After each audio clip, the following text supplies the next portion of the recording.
Welcome back to the show. I'm Frank Delella. Broadway superstar Tony winner Idina Menzel is having a busy fall. The actress is starring in the new Disney film Disenchanted, and she's the subject of a very personal documentary titled Which Way to the Stage. And Idina is in studio with me now. Hi. Idina, I love this film. Thank you. And I love that it's a nod to your character, Maureen Johnson, in Rent. Yep. What made you say yes to this very personal project? What made you want to do this? This was my doing. This was my dream come true, honestly, to play at Madison Square Garden, being a Long Island girl, going to New York University, living in the city for years. It was the place I aspired to play my whole life. So I just wanted to really take it in and document it. I wasn't even sure if it would be a documentary. I just wanted to film it.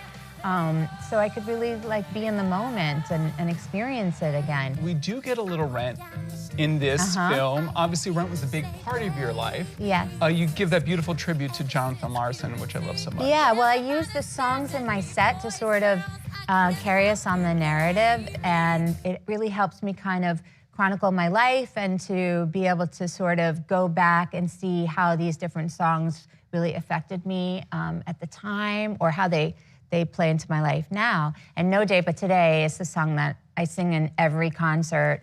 I don't know, it just kind of grounds me. It's sort of meditative for me, and it reminds me of where I got my start and what's most important in life, because, you know, No Day But Today, I think that it set a precedent for all of us in that show to really not take things for granted. Absolutely.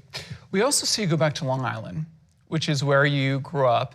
And you go back to the venue where you were a wedding singer. Yes. And it was just amazing watching you walk around and kind of breathe in that space. Yes, well, as you see in the documentary, the space is more than just when I was a wedding singer. It's the place that my parents made us go after they announced that they were divorcing. That's right. And they wanted my sister and I to know that they were still going to be friends, and it wasn't going to be, you know, it was still going to be amicable, you know. So I go there, and then I call my dad to say, do you remember this place? Because my sister and I were so mad that they forced us to go out for dinner, and we were just wanted to cry in our bedrooms.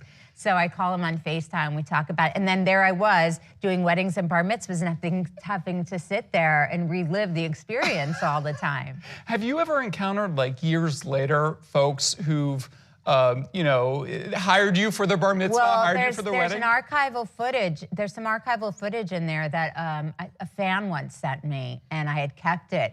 So you see how I'm not really, I'm a little disgruntled in it, and I'm holding a limbo stick.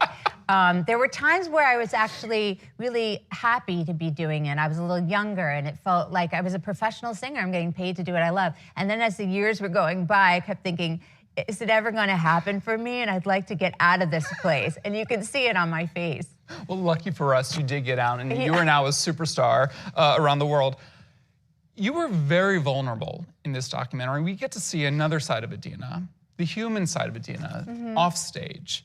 What was the hardest part for you to watch and relive when you watched the full film? You know, I really feel strongly, as long as I protect the people in my life, I feel really strongly about being vulnerable. I think as artists, that's our job, and that's, for me, the only way you really connect with an audience. So I was prepared to do that, and I have to be honest, I knew that since I was producing it, that nothing was going to be in it that I really felt uncomfortable with, but I actually enjoyed watching it because it, like I said, it reminded me of how where I've been and how hard I've worked, and that as a little girl, you know, there's footage of in there when I was little, or a bad high school musical stuff. You sounded amazing, by the way, doing Carousel. That was also one of my favorite parts. But it really, you know, you get to remind yourself, oh my gosh, you know, could you imagine? Could you have ever imagined when you were little? But I actually think I could have imagined it, because I think I had more confidence when I was younger. I just believed I was going to make it. Whereas now, as I'm older, I feel the scrutiny more. I feel there's further to fall. I feel more, you know, insecure at times. You get to Madison Square Garden at the end of the documentary, again, as a New Yorker. What was that night like for you?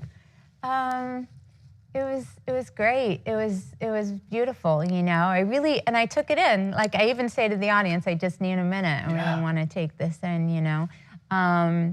That's what it's all about. You know, it's called Which Way the Stage. It's definitely a tribute to Maureen and Rep, but it's also, I loved it because it's a double entendre. It's like this crazy mom trying to balance her life and wanting to be present in her motherhood and as a wife and like a human being, but also to pursue my passions. And how do we navigate all that? And how do we prioritize and compartmentalize?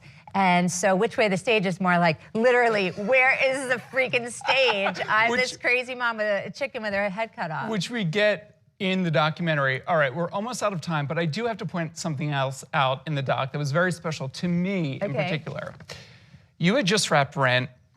You were touring the country, and you talk about how you'd show up at these bars, and one or two people would be in them to support you. In 1998, you came to Philadelphia.